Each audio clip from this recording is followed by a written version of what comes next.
Tondo Impasto.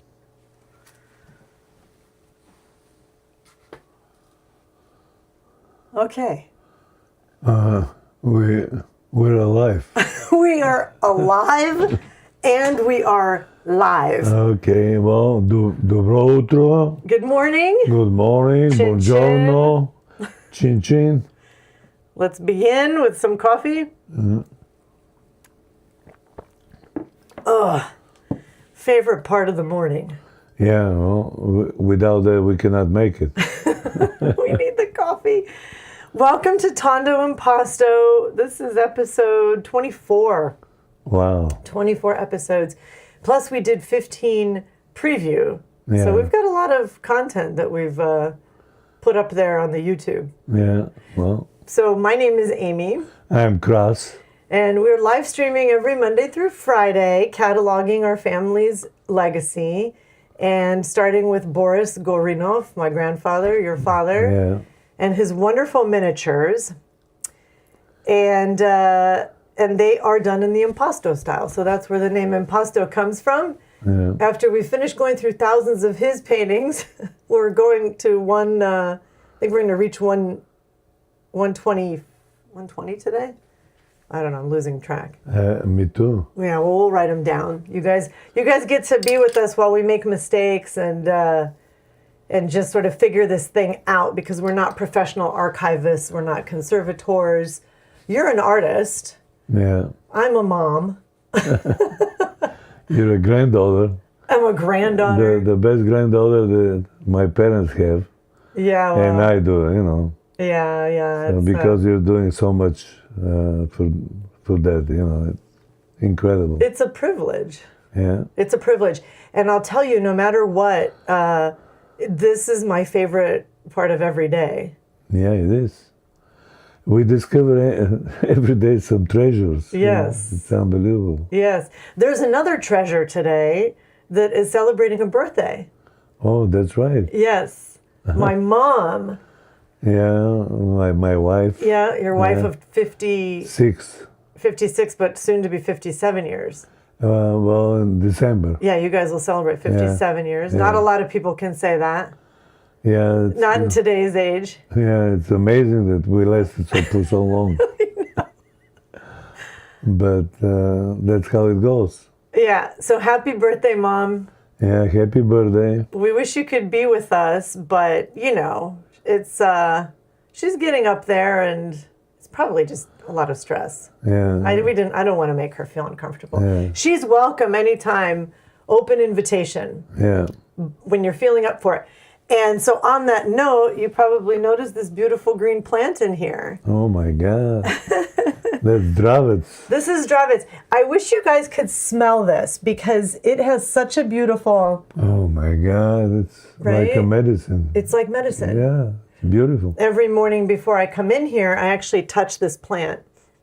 That grows everywhere. The monasteries in Bulgaria. When you go out there in the front, you know, it smells so nice. You know, when you walk in a monastery, It's gorgeous, yeah. it is gorgeous. It's very healthy.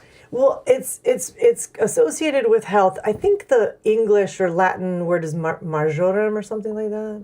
I don't know the name of it. Let's ask Claudio. We have an assistant named Claudio. You guys could probably guess, the robot. How do you translate zdravets?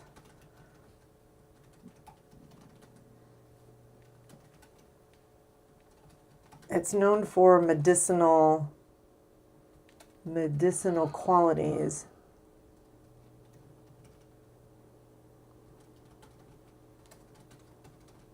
Well, where did you get this? They don't have it here, do they? No, I'll tell you.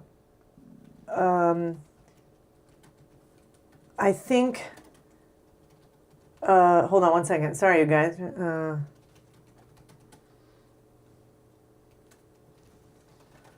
Okay, so there's a couple of things I know about Bulgarian zdravets. So, do you remember back when we were living in Delaware? Yeah. I think you brought like a little leaf. Yeah. And then we kept it in a glass. Yeah. It sprouted roots. We bought, once it got like big enough, we bought like a pot. Yeah. And then that pot grew to another pot, grew to another pot. You remember it was Yeah, I like, remember, as a matter of fact, we planted around, along the river out there in the park. yeah. So what happened was when we left Delaware, Yeah. I think we might have left maybe one plant in the house that was like one pot Yeah. in the house the house we sold. But then we donated the rest of it to the Delaware Horticulture Center or something like that. Yeah. Because they are right there by the river and they value all kinds of unique... Excuse me. You want some water? Or? No. They value different plant species and they didn't have this one. Oh, that probably smells so good along the river out there. People are going just to breathe the air. Yes. Yeah. So that we donated that. So you're welcome to Delaware Center for Horticulture. Yeah. And let me read. Zdravets is Geranium macrorhizum. In English, it's usually called big root geranium or sometimes Bulgarian geranium. So this is the Bulgarian geranium. Yeah. You'll also see rock crane's bill in botanical texts, but nobody actually calls it that in conversation. So the name itself, which is zdravets, comes from zdrave, health. So the plant is literally named the healthy one or the health plant. Yeah. And in Bulgarian folk medicine, it's used for centuries, anti-inflammatory, wound healing, stomach ailments, nervous tension. The essential oil is the real prize. Bulgaria is one of the world's top producers of Geranium macrorhizum essential oil, and the Rhodope and Stara Planina mountain regions are prime growing areas. It's a serious export crop, not just folklore. Yeah. Culturally, it runs deep. Zdravets is woven into Bulgarian identity the way lavender is for Provence. Yeah. It's traditionally gathered around St. George's Day, which is May 6th. Yeah. Placed in homes for protection and health, used in rituals, given as a gesture of wishing someone well. It shows up in folk songs and poetry. There's a Bulgarian saying that essentially amounts to, where zdravets grows, illness doesn't come. Yeah. So for you, Baba, Mom, we're sending you some zdravets. And I remember hearing some kind of urban folklore myth about Todor Zhivkov used to like... surrounded by his bed or something. Yeah. He'd like sleep in like in a wreath of it. Yeah, well, he went almost 100 years of age. Did he really live that long? Okay, so there you go. So the Zhivkov details real. Todor Zhivkov, who ran Bulgaria for 35 years, from 1954 to 1989, was reportedly so convinced of Zdravets' health properties that he had it placed around his bedroom. Oh, okay, the man lived to 86. 86? Yeah, still for that time, that's old. Whether Zdravets helped or he was just stubborn is another question, but the story speaks to how deeply Bulgarians trust this plant. So even the head of state wasn't above folk botany. So this one, because the one in Delaware, let's see here. So when we left Delaware, I took a little piece when we moved to the Netherlands. Yeah. So I started growing it there. I think you helped me get it going there. Then I brought that one back to the States because that one lived. Yeah. But then remember in Washington, I couldn't get it to go. I wonder why. Maybe I didn't have it in the right location or something. Because Washington is pretty close to Bulgaria climate. That's right. Well, anyways, the thing, that particular one just didn't make it. Yeah. And I kept thinking, I really want to have some again. I want to try again. Yeah. And so when I went to Bulgaria 2 years ago, Yeah. I was going to, well, there were some things remaining I had to sort of button up, but I went to Yova and Boris's grave. Yeah. And it's funny because this graveyard is in Dragolevci where they lived, and it's quite overgrown, and there's like, you know, so it's a very small little graveyard, or cemetery. Cemetery. It's a small cemetery, quite packed, you know.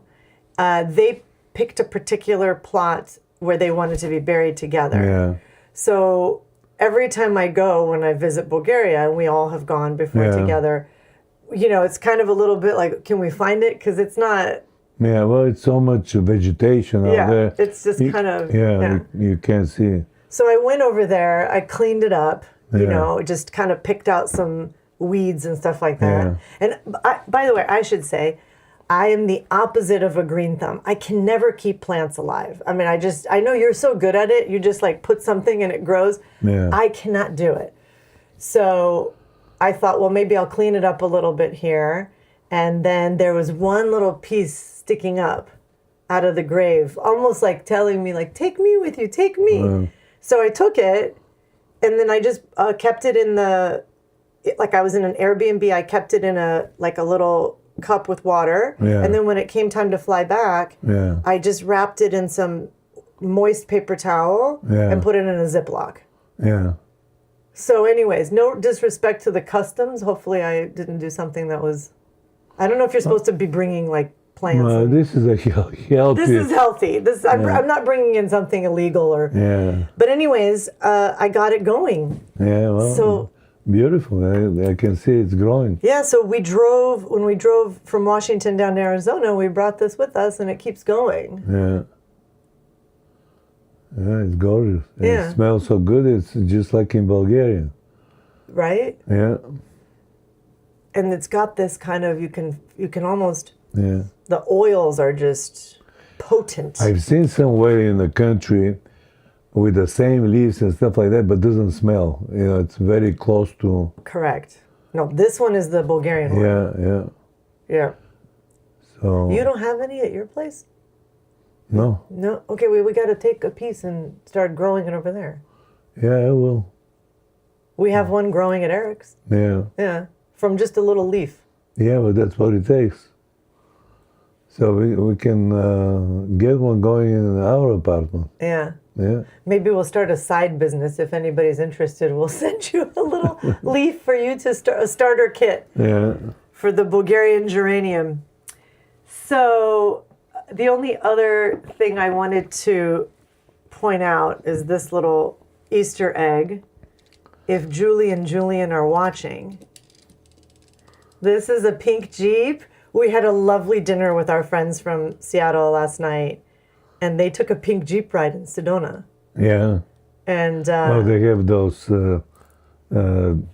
runs out there, you know. Yeah.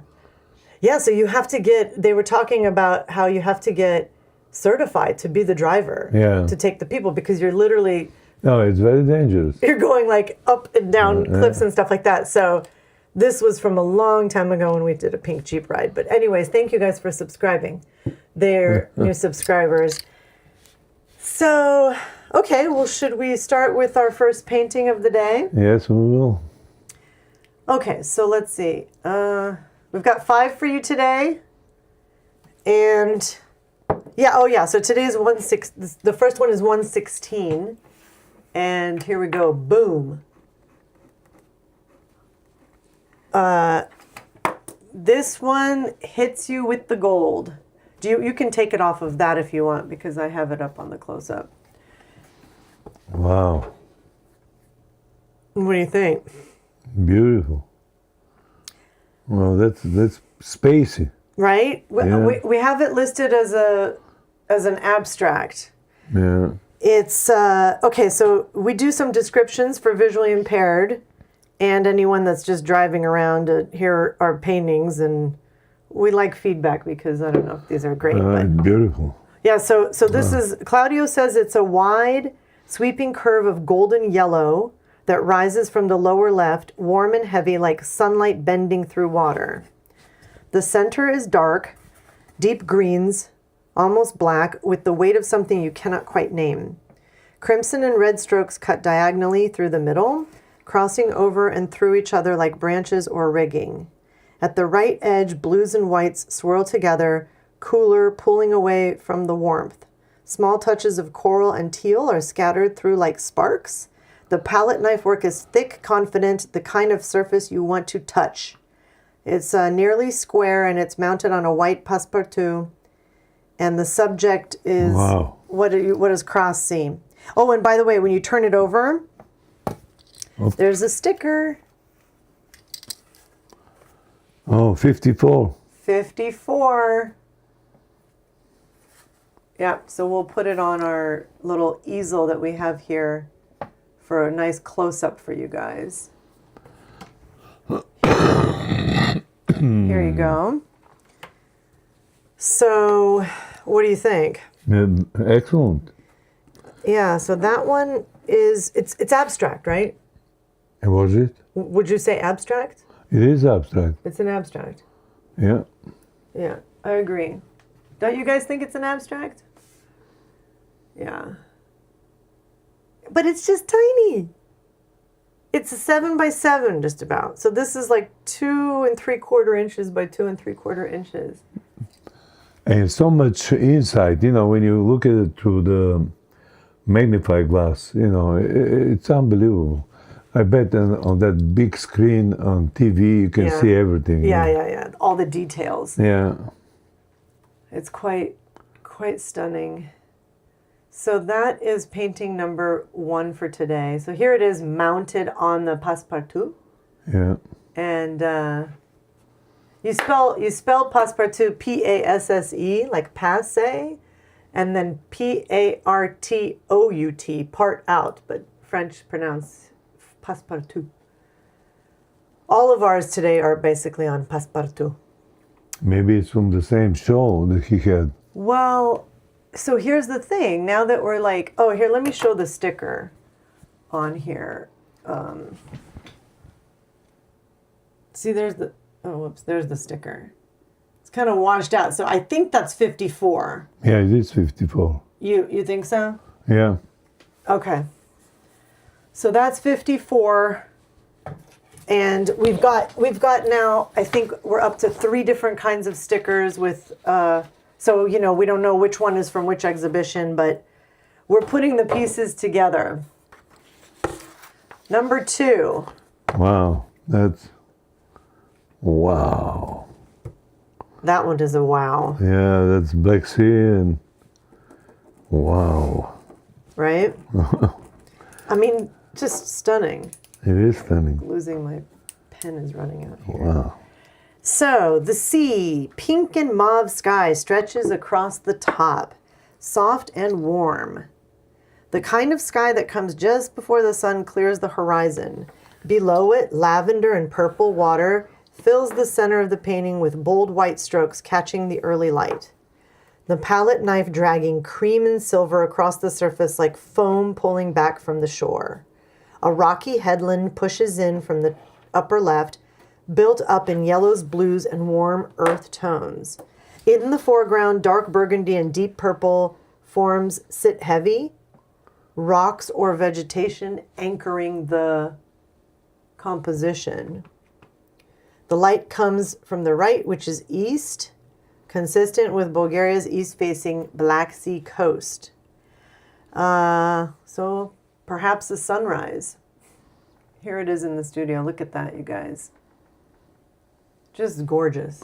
It is, All in Especially, I mean, you can see the water, the movement of the Black Sea water, and the waves, it's just unbelievable. Yeah. I love that purple. He's done so many, we've seen now many Black Sea landscapes, but not quite this purplish pink. Yeah, well, that's what he works at the moment, Yeah. That's what it is right now when he did it, so he's not copying anything from before. It's just how he feels about it. The atmosphere, it's just, that's what happened. That's what happened in that moment when he painted it. Yeah. I love it. Yeah, beautiful. I love it. So here it is again on the passe-partout. I think I might have finally figured out the photos. Because I think the photo is pretty close to the painting colors. Yeah. I had to play around a little bit with the lighting, all that stuff. Yeah, it's very close. So, yeah, I'll just show back there. That's our little light box. And so sometimes when I'm shooting, I forget to turn these overhead lights off. But when I turn these overhead so it's completely dark and it's just that light, I think I'm getting it right. And then the aperture I'm setting to -3. So anyways. Okay. Wow. I just realized that we have the fan going. I hope that wasn't loud. Just turn off the fan. Okay. So that was number 17. Yeah, 117. And let's go to the third painting of the day. If you're ready. Yep. Boom.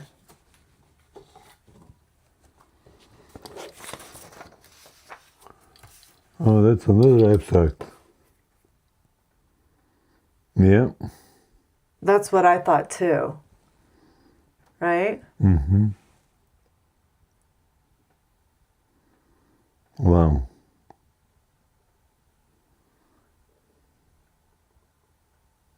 I was just thinking about it, like, you know, if we were to exhibit, I wonder if there's a way to put it, if you want to see the actual one, like the real painting. Yeah. I wonder if there's a way to like set it up where you have this like magnifying in front of it. Well, that's, if it's, I don't know if you can zoom it somehow. Well, the only other way would be a reproduction. Yeah. A reproduction that has like, you know, well, it's like, big scale. Yeah, like a poster will do. Yeah, like a poster size. Yeah. Like, okay, so here, you guys take a look at it on the easel here in the studio. I mean, look at that. Swirly stuff. So this one is blues, teals, and deep blues. Sweep diagonally across the surface, pulling your eye from one corner to the other. Bright yellow streaks cut through like shafts of light or fast-moving fish. Yeah, I mean, it almost could be like aquamarine. A pocket of coral and red opens in the center left, warm against all that cool water, and there are curving teal-green forms. Tendrils, almost alive, looping and reaching. The whole painting has an aquamarine quality, like looking down into a tide pool or through the surface of the sea into something moving below. Vertical energy, heavy palette knife work, nearly square. So yeah, so you think abstract. Yeah. And Julie, if you're still watching, remember when you found the little turtles in Hawaii? Yeah. She was going with the like the mask and the snorkel and seeing all kinds of beautiful stuff. So this does have a aquamarine quality, but we'll just call it an abstract, number 118. There it is again on the passe-partout. Here it is in the studio. Okay, so that was number 118. Yep, and the third for today. Okay, so we'll grab the fourth one. Yeah. All right, boom. Oh, wow. Okay, now look at this. Oh, by the way, that other one also had a sticker on it. That's 28. Yeah, the previous one was 43. Okay. Now this one, get the magnifying glass. You got to look real close on the lower right underneath. That's a signature.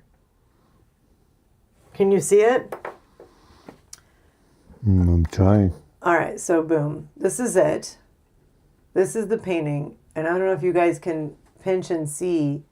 The bottom right has a pink, very faint. So I don't know if it was a black marker that faded over time into pink. But on top of the passe-partout, there's a signature. Here, let me see if I can zoom in so you can see it. See right here? Oh. And I think it says 980 for 1980. Now I can see it, yeah.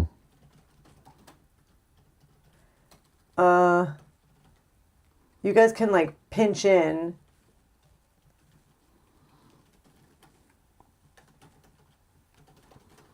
I'm asking Claudio, why did Bulgarians, I think this was like an Eastern European thing maybe, where they, last century, they would just put the 3 numbers, not all 4. So like,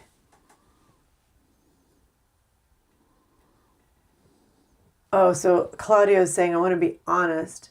It's a good question, but I don't know if that was a widespread Bulgarian convention versus just Boris's personal shorthand.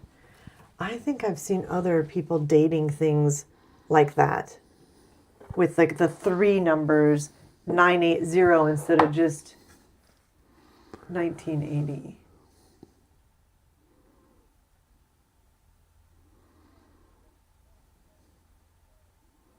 It could be 8, the last one.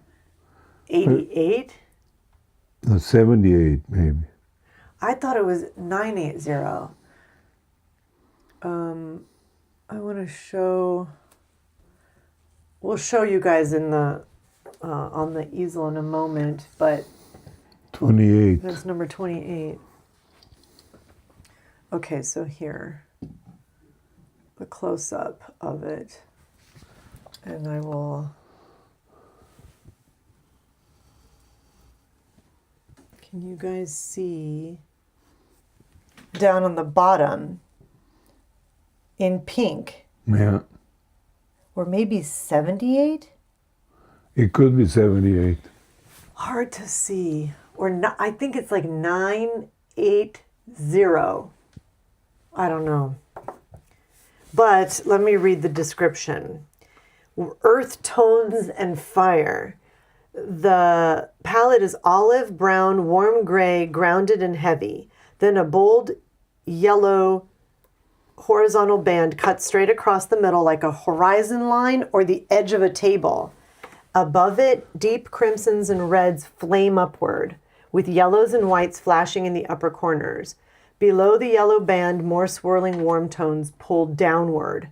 The composition feels divided, something burning above, something settling below. I don't know if I would describe it that way. Heavy palette knife work throughout, nearly square. And then the passe-partout itself, just below and to the right, in red pencil or crayon, Boris signed this one. Cursive script. And after it, a year, what reads as maybe 980. The leading one dropped a common, well, we don't know if it's European shorthand or not. So this is the second signed painting. Last Friday, remember we had one that was signed on the actual painting. Well, this is signed below, which is actually not the second. That's not true, because we had the one from the Flagstaff frames. So, anyways, he wrote outside the painting here. Yeah. So, anyways, if it's 1980, that fills a gap because we had 1973 on painting number 60, and then we had 1989 on painting 67 and 70. So, for sure it was part of something, which we'll figure it out. There it is again in the passe-partout. So that was the fourth one, number 19. Number 19. Okay. We're kind of cruising fast today. We got one left.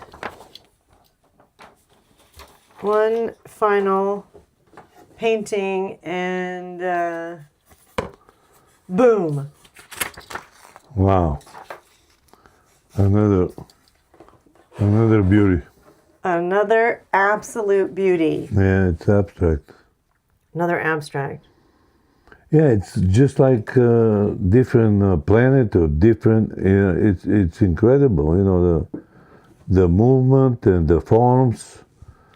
It's nothing like. It's not that earthy. You know, it's kind of outer space. Outer space. Artemis. Yeah. So Wow. deep teal and navy blue dominate the center, dense and swirling, pulling into whites and yellows at the edges. Thin vertical lines cut through the composition. Could be masts in a harbor, reeds at the water's edge, or rain falling through color. A red arc curves in from the left, bold and warm against all that blue. Yellows and earth tones frame the edges, grounding the movement. Strong energy, heavy palette knife. Now, what? Turn it over. Huh? Turn it over. Oh wow. Look at this. So I actually did a close-up of the back. Boom. Look at this. So this is... 25. So it's got number 25. Yeah. But then there's something entirely new. A small label with pre-printed fields and handwritten entries. Yeah. Okay, it says article, cena, which is price, author, which is author, BG, can you see this is BG? Yeah. And then protocol number, which is protocol 3. Yeah. But the price 50, is it 50 leva or 50 stotinki or what is it? No, 50 level.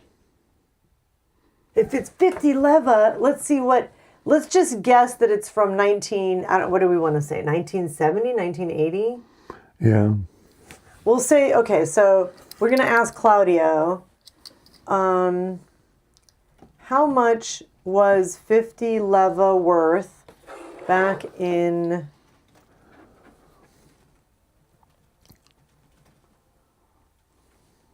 Let's just see if he can do the calculation, like based on the currency value. Yeah. But someone obviously printed these little forms in the batches and filled them in. And it looks like it's not his handwriting. No, it's got to be the government out there if it's a one-man show. There's the sticker. If it's one-man show, the government gets in, they price it, and... Okay.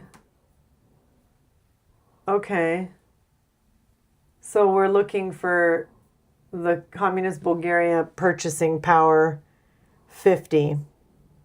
And that KM is the article code. I don't know what that is. Article. So I don't know. What do you think that says there? Article K. I have no idea. So that'll be a question. Oh, whoops, sorry. Let me show you guys.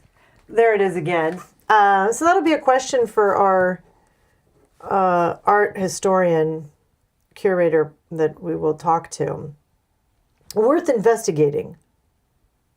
This is funny. Claudio thought KM could be cartina miniatura. Yeah, could be. Yeah, he's right. But I don't know if that's KM or not. Well, it could be. I don't mean it's so. Okay. Well, so to answer the question about 50 leva, Claudio is saying it's hard to pin down exact figures because the wage data wasn't well digitized. But average monthly salary was roughly about 150 to 250 leva a month. In the 80? I said 1970s, 80s. Yeah, well. Okay. So that was roughly their, so like, yeah, teacher maybe would be making more like 150.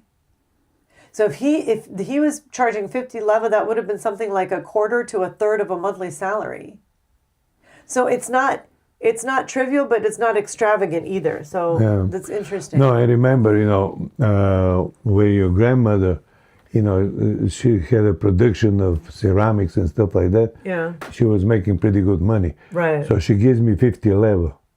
And with 50 leva, I take 4 or 5 guys from the high school, art school, to a restaurant. And for 2-3 times, they can eat and drink and everything. Yeah, and you would pay the bill. Yeah, I pay the bill. That's awesome. Because nobody had this kind of a money, So so who was buying? So obviously, like elite. No, Elite had the money. but she was making a commercial, like China services for hotels and stuff. hotels and stuff like that. Or restaurants. And it's big quantity. And she was making very good money, because she gets a big percentage of the whole thing. Yeah. And then, she had a lot of money. She gives me 50 leva for the week. That's like... And I take, like 3 times, about 5-6 people with me, and I'm taking care of the bill. And, they told her I was the king, Yeah, you were. They were, I'm sure, they were like, oh, Kras is going to treat us. So, for context on what that bought, bread was subsidized. So, bread would have been like 20 stotinki or 30, 20 cents, 30 cents or whatever. Well, I remember the food was a restaurant. Look at this. A restaurant meal might be 1 to 2 leva. Yeah, that's what I'm saying. So 50 leva had real purchasing power in daily life. Yeah. I take 5-6 people, and 2-3 times a week. Yeah. To Pod Lipite.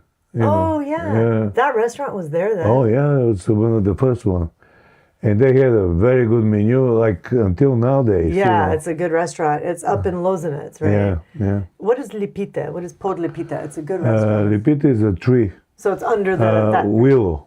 Okay, under the willow. Yeah. I mean, it's a great restaurant. If any of you visit Sofia, you got to go to Pod Lipite, under the willow. So, anyways, here's what matters for the painting, according to Claudio. This was a miniature, 7 centimeters square. So if the pricing committee valued it at 50 leva, that tells you something about how the system worked. These weren't priced by size alone. So a committee reviewed them, assigned a protocol, set a value. A larger painting from a more prominent artist might fetch several hundred leva. 50 for a miniature from a member of the Creative Fund is modest but legitimate. So it means the work was reviewed, accepted, and deemed sellable through official channels. So this is Claudio's asking, does Kras remember what his father's painting typically sold for? And does 50 sound right for a miniature in that era? And I was not, if it's... I know you wouldn't. Yeah, I left 1965. And 65, that was a lot of money. Yeah. Yeah. I don't think, the salary was like 100 leva a month. Right. And when I had 50, that's like half a month. Yeah. I can spend, on, they call it meshaneskara.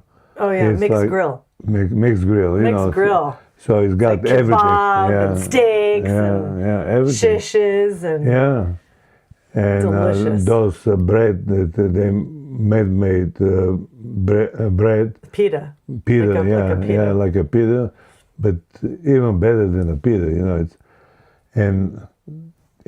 all this plus a bottle of wine. Gosh. Yeah. That's amazing. Yeah, because we were about 16 years of age, 17. We were not supposed to be drinking, but when I go to the restaurant, they told that I was somebody, and they say, oh, Graf is coming. What's Graf again? Graf is like a title of... it's not king. It's not king. Wait, let's ask Claudio. What's Graf in English? probably German for some kind of a title. Yeah. It's like, well, okay, was looking it up. But yeah, so you actually... Yeah, they told I was somebody because You had on all that this age cash. to have this kind of a money and taking all these people and every week and stuff like that. Yeah. So they figured out Graf is coming. You know? Did you guys have... Graf is the count. Count. The count. The count is coming. Is that German? It's an aristocratic title. Same as the French Comte or German Graf. Yeah, I thought it's German. Yeah. Yeah, so the count. Mm-hmm. The count is coming. Would you tip them or I don't know? Yeah, always. Because tipping is not like customary, the way we tip in America. Yeah, It's not the same. No. It's customary, you know. You have to, you know, because they... But a little bit, like you just round up. No, it's to take care of them. Because, you know, each time they see me, they take care of my table first. You know, they don't care about the rest of them. And You got priority. yeah, I got the priority, the Graf. Yeah. The count. That's funny. So even then they understood commerce, you know, like Yeah. Well, there's a little bit of a materialism. Yeah, like- those waiters were older guys, you know, from the previous regime, you know, before the communists came. Oh yeah. So they know exactly what's going on, you know. So they were expecting tips. That was their career. Oh, They yeah. were career Yeah, waiters. they were very polite and put everything together and stuff like that. Yeah. Would you like something else? Or this and And you that? guys are these teenagers. That's great. Really fun. Yeah. Well, I mean, that's all of our paintings for today. That's number 120. Yeah, 120. Wow. Okay, so here's the first one. We'll just do a little quick slideshow. Here's the second one. So the second ones are only landscape. The rest are all abstracts. Yeah.